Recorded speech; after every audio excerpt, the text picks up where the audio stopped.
The Geneva trade negotiations between China and the United States have concluded. Both sides agreed to reduce the additional tariffs imposed on each other since April 2 to zero. Aside from a reciprocal base rate of 10%, the tariff war, initiated by President Trump, has effectively been put on pause. Online commentators have joked the situation feels like returning to the pre-liberation era overnight. The entire episode, sudden, groundless, dramatic, and full of twists, has attracted countless experts, scholars, business figures, and the general public. Some offered strategic insights, others cheered from the sidelines. Spectators enjoy the show. The more chaotic, the better. Yet, few have taken a calm and comprehensive view to deeply analyze the matter from a ground historic narrative. Today, allow me to attempt this thankless task. The so-called US-China Tariff War is a misnomer. It should be called the US-China Destiny War. This ground clash between great powers, launched with the Tariff War as Trump 2.0's bugle call, has seen China secure victory before a single battle was fought. The US is doomed to lose, not to China, but to itself. From its founding as a nation to becoming a superpower, from weakness to strength, from regional power to global hegemon, the United States has always carried its own Achilles heel. As the empire has physically expanded, the reactive forces from the outside world have grown in equal measure. That Achilles heel can no longer bear the weight of its core paradox. Trump has lost, but not entirely. How much he loses and how fast he loses is no longer up to him, but up to his opponent, China. To put it plainly, how much Trump loses and how fast depends entirely on China's leadership and its historic vision and strategic foresight. In practice, only China can save the United States. In theory, only socialism can save capitalism, but only under the condition that China leads the world, not America, and socialism plays a more significant role in humanity's future than capitalism, not the reverse. These topics are enormous in scope. To explain them clearly within a limited time, I will focus only on China's perspective with concise commentary. Today's political stability in China stems from the collective pain and reflection on a century of humiliation. Never forget the past has become a national consensus. The stability, above all, is a shared understanding across the country. The leadership of the Communist Party of China, CPC, is beyond question. It was the CPC that physically ended China's century of humiliation and spiritually liberated the nation from the shackles of traditional feudalism. The CPC's legitimacy is not to be challenged. In a Confucian-rooted secular society like China, it is only natural. Serving the people is the CPC's core governing principle. It inherits the Confucian ideal of mutual responsibility, all for one, one for all, and can be traced back to Confucius' Analects. If I desire to stand, let others stand. If I desire success, let others succeed. Mencker's teaching on caring for the elderly and children as one would one's own. It also aligns with the modern democratic will of nations that emerged from the Enlightenment and Marxist philosophy. As a result, the CPC's legitimacy has been recognized both domestically and internationally by tradition and modernity. Harvard, Pew, the UN, and other major international posters have repeatedly confirmed that the Chinese public support for the government remains among the highest in the world. Public opinion is like water, but the people's will is as solid as iron. In contrast, in the United States, the ruling party serves specific interest groups and never represents the whole population. A carousel of rotating leadership leads to short-sighted policy making with no guarantee of consistent implementation. These are systemic flaws rooted in Western individualistic ideology. Capitalist monopoly inevitably leads to a donor class in politics. The state apparatus serves not the people, but a tiny elite. This flaw is magnified and solidified in the stage of financial capitalism. Thus, when it comes to tariff war, trade wars, or any kind of conflict that requires national will and public support, the US cannot win against China. Since the reform and opening up, China's exponential economic growth, supported by a political system that guarantees a relatively fair redistribution of wealth, has enabled the central government to marshal vast political and economic resources in times of crisis. According to the Constitution of the People's Republic of China, the country practices a socialist market economy. The preamble enshrines the coordinated development of material, political, spiritual, social, and ecological civilization as a fundamental national goal. The ultimate aim of development is common prosperity. Unlike Western constitutions that emphasizes procedural justice, China's constitution values a harmony of legal and moral principles. China has long upheld a tradition of separating government and commerce. The populace holds a simple belief. Officials and merchants walk different paths. This is rooted in Confucian ethics, where officials value justice over profit, contrasting the profit-driven merchants. Legalist policies historically imposed bans on officials engaging in commerce. For example, the Han Dynasty's monopoly laws. The dynastic rises and falls taught the general public the wisdom that when officials and merchants collude, the people suffer. In contrast, the US revolving door between business and politics, where former officials become lobbyists and vice versa, is both legally and morally unacceptable in China. There's no lobbying system. Decision makers are shielded from non-professional influences and focus on development, planning, and execution. This ensures administrative efficiency, reduces management costs, and accelerates economic growth. In similar situations, the US always stalls in endless debates about state-society dualism. This reflects both a lack of historic depth and a deliberate strategy by elites to create chaos. After all, one can only fish in muddy waters. The Chinese have long understood this tactic. That's why there's a saying, when the water is too clear, there are no fish. Furthermore, China's central bank, the People's Bank of China, is state-owned, unlike the private Federal Reserve. It reflects national will, follows government decisions, and serves the people. Key sectors such as defense, education, media, healthcare, energy, and transportation are state-controlled, ensuring stability and public welfare.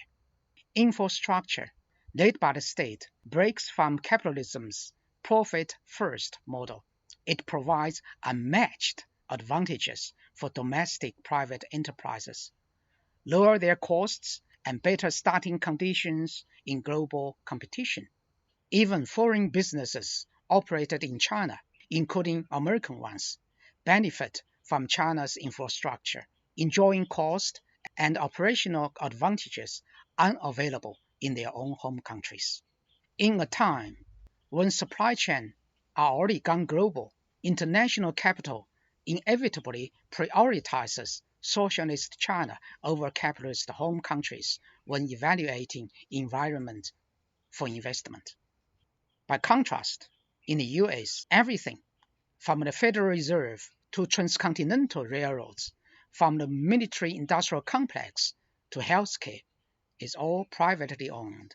The profit-maximizing principle pushes up economic costs, stifles competition, and resists renovation. Adam Smith's invisible hand is, in reality, a legal framework for economic disorder. Jungle law breeds monopolies. Monopolies, in turn, create oligarchies. Today's America resembles a seismic fault line riddled with crises. In the US, a revolution is not just likely, it is historically inevitable. On system design and constitutional construction, the US has lost to China completely. Metaphorically speaking, America is a carnivore, China an omnivore. When animals serve as food are finished, what remains are creatures stronger than oneself. In such a scenario, the United States either gets devoured or starved to death. China, on the other hand, has an inexhaustible supply of food. China is a civilization disguised as a nation. Unlike the United States, a very young, expansionist empire that rose due to a fortuitous set of circumstances. China has deep historic roots, whereas America relies on past dependency. The US needs external challenges or even manufactures enemies to foster internal unity, stir its own fighting spirit, and maintain global hegemony. But the precondition for success is that the external challenge must not be so formidable that it becomes unmanageable. As historian Arnold Toynbee observed in a study of history, moderate natural or human challenges can inspire human creativity, but excessive challenges lead to the collapse of civilization. America's current fear of China stems precisely from this dynamic. China's historic continuity and vast civilizational system are reflected in its large population and vast territory, naturally endowing it with internal drivers of development. Its momentum arises primarily from internal ideological awakening and the needs of its people. External factors have never been decisive.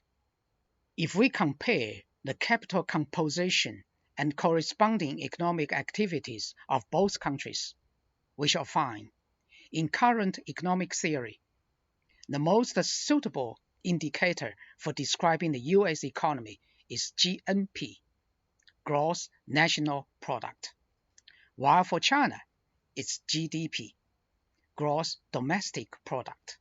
This highlights the fundamentally different capital structures of the two nations.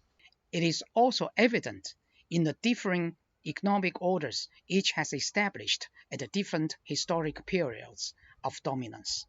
China's ancient tributary system was an extension of its own strength, while the US Bretton Woods system is predicated on global exploitation. China's development has not relied on external wars or plunder, nor on territorial expansion or the law of the jungle.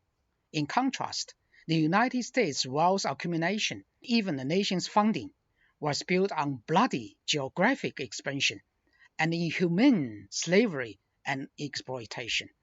History has shown that China's style of development requires peace and justice, whereas the American model thrives on chaos and disorder, or in an Indian caste-like global pyramid system where the US sits at the top, able to extract from the rest of the world at will.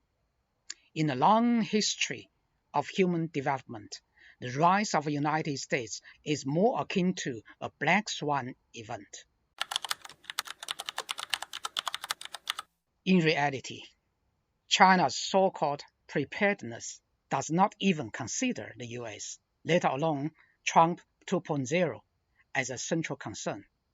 Chinese historic perspective has never been based upon four-year election cycle, its century-long ambitions.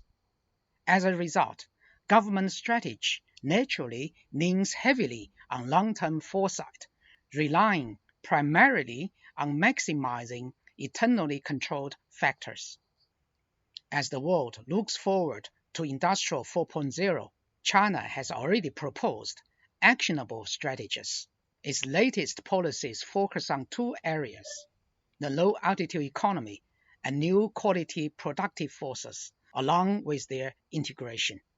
This marks a shift in economic activities from two-dimensional space to three-dimensional expansion, and a transformation of productivity from traditional factor-driven models to technology-driven innovation. The essence of their integration is a dual breakthrough in aerospace technological revolution plus reorganization of production factors, reshaping an entirely new industrial ecosystem. Disruptive innovations such as drones, electrical vertical takeoff and landing aircraft, smart navigation systems, digital technology, green energy, and artificial intelligence are forming a new structure of productivity across all factors in a spatially multidimensional economy. This requires an energy revolution to restructure power systems, intelligent connectivity to redefine airspace management, material innovation to transform manufacturing paradigms, and algorithmic advances to optimize operational efficiency. This will give rise to seven major emerging industrial clusters. Number one, a three-dimensional logistic network. Number two, a low-altitude manufacturing supply chain. Number three, air mobility services. Number four, low-altitude digital infrastructure. Number five, emergency rescue systems. Number six, new forms of low-altitude agriculture. And last, aerospace data services. These are not policies designed to counter a Trump 2.0, but are proactive deployments for the coming era of three-dimensional economics. This wave of innovation not only redefines the boundaries of human activity, but also builds a future-oriented model for productivity leaps through the co-evolution of technology, systems, and organizational structures. It represents a transformation in how humanity produces, lives, and governs. In contrast to Trump's push to bring traditional industries back to the United States in an effort to make America great again, China's strategic orientation has already moved to a higher dimension. In the foreseeable future, regardless of how successful Trump 2.0 is perceived domestically, China will be capable of delivering a full spectrum, dimensionality reducing blow to the United States. As a Chinese saying goes, children make choices, adults want it all. Based on the lessons of the past 7 years, China has gradually developed multi-tiered, multi-dimensional response strategy. These strategies include both internal structural adjustments and proactive international positioning aimed at strengthening risk resilience, safeguarding national interests, and asserting initiative in a shifting global order. China has made targeted preparations in the following 8 areas. Number one, market diversification and acceleration of regional trade agreements. Number two, indigenous innovation to break technology chokeholds with national mobilization to tackle core tech. Key industries such as EVs and photovoltaics are driven domestic substitution. Number three, boosting the domestic economic cycle to enhance endogenous economic resilience upgrade consumption and stimulate domestic demand. Number 4, forming a united front against the US using international rules rallying the majority of countries. Number 5, building a digital currency and payment system, piloting cross-border transactions without US participation. Number 6, diversifying foreign reserves and promoting de-dollarization. Number 7, building supply chain resilience to disperse risk points. Number 8, legislating countermeasures, establishing a regulatory framework for institutional resistance. Examples include China's trade with Belt and Road countries rose from 1.04 trillion in 2013 to 2.5 trillion in 2023, with its share of total foreign trade rising from 25% to 40%. Trade with ASEAN exceeded $1 trillion in 2023, making them each other's top trading partners for 4 consecutive years. Since the 2018 trade war, China's semiconductor industry has seen over 20% annual investment growth. In 2023, domestic chip self-sufficiency rose from 15% to 30%. A national investment fund was established for integrated circuits, focusing on gaps like lithographic machines and EDA tools. Huawei's Harmony OS surpassed 800 million installations, forming an independent OS ecosystem. A national innovation consortium of labs, enterprises, and universities was established. In 2023, China's R&D investment hit 2.6% of GDP, exceeding the EU average. Retail sales of consumer goods in 2023 reached 47.1 trillion yuan, with final consumption contributing 65.4% to GDP growth. Gold reserves rose from 1,852 tons in 2018 to 2,235 tons in 2023. China also increased holdings of euro and yen assets. RMB cross-border payments reached 3.5%, with local currency settlements initiated with Saudi Arabia, Argentina, and many others.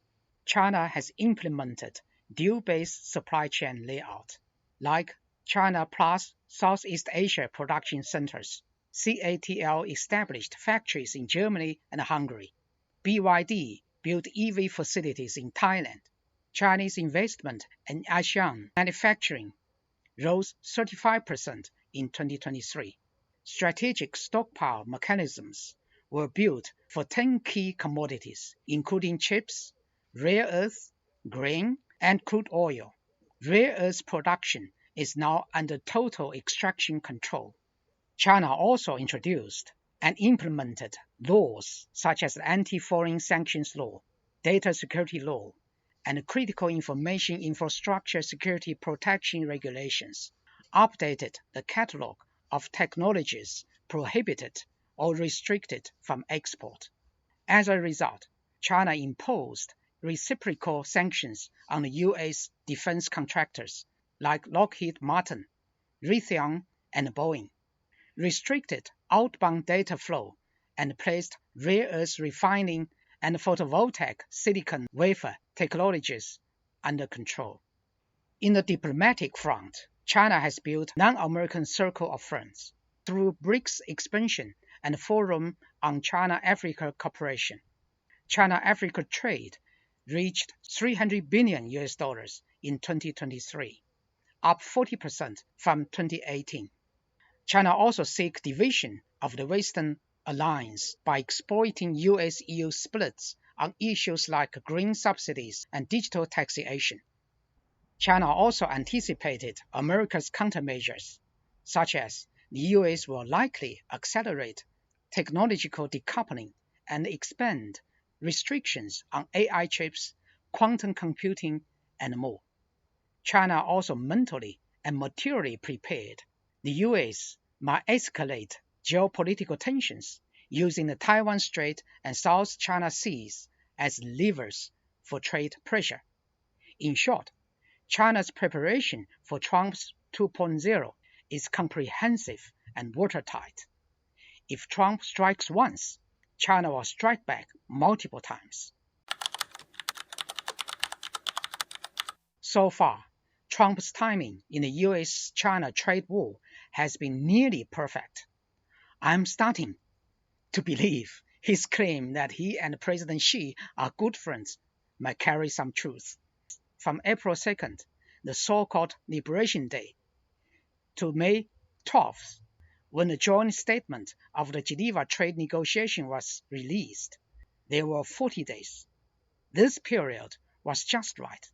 Not too long, not too short, for China to test the design and implementation of all its countermeasures to assess the survival capacity of Chinese companies under negative impacts, and also to gauge public opinion on whether to fight or yield. From May 14th to August 14th, the 90-day ceasefire gave Chinese policymakers time for feedback, evaluation, and to formulate the next strategic move. For Chinese companies, it brought a chance to recover previous business losses and even bonus income as American clients doubled their orders to build up inventory, strengthening their confidence to face future challenges. The time is, in one word, perfect. Meanwhile, the chaotic and grievance-filled reaction in the US was planned for everybody in China and the world to see. Donald Trump had nothing but bluffing, no real cards to play. This boosted Chinese confidence and resolve in facing Trump's game of chicken. In 2 words, super perfect. Trump's tariff war is clearly not about tariffs. His real aims are, first, to get China to continue buying the US debt. We all know there are about 6.2 trillion US dollars treasury bonds due at the end of June. There are at least 3 trillion more US dollars bonds to be issued by this year end. He wants to have China in this game because China has got the deepest pocket. Second, to push China to open its capital markets to the US, which would serve a dual purpose, offering Wall Street and Trump's own financial bankers a new second-to-none investment and speculation destination, and providing huge new tax revenue for the US government. And third, to boost the US exports of energy and agricultural products to China, thus solidifying Trump's own political base. China has a saying, take history as a mirror to understand the rise and fall of all nations. Let's review a bit of history. In 2008, the US was hit by a financial crisis, with the idea that saving the US meant saving themselves. Countries around the world stepped in, with China contributing the most. From 2008 to 2012, China increased its holdings of US Treasury bonds from about 535 billion US dollars to 1.4 trillion US dollars, becoming America's largest creditor. By year 2009, US dollars assets made up about 65% of China's foreign reserves, which anchored global trust in the US dollar. This move eased US government financing pressure and lowered long-term treasury yields by an estimated 0.5 to 0.8 percentage points, as according to Federal Reserve, creating room for US quantitative easing. Monetarily, China stabilized the renminbi's exchange rate, preventing competitive devaluation in Asia. In the 12 months after the crisis, the RMB fluctuated only about 0.2% against the dollar. IMF estimated a 10% RMB devaluation would have caused the global trade to shrink at an extra 0.5%. Trade-wise, China continued expanding imports.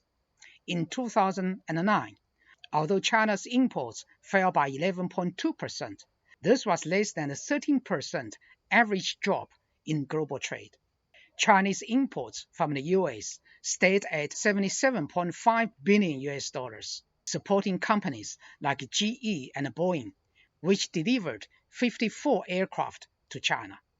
On the domestic front, China's 4 trillion RMB, that is about $586 billion stimulus plan, announced in November 2008, drove a 9.2 GDP growth in year 2009.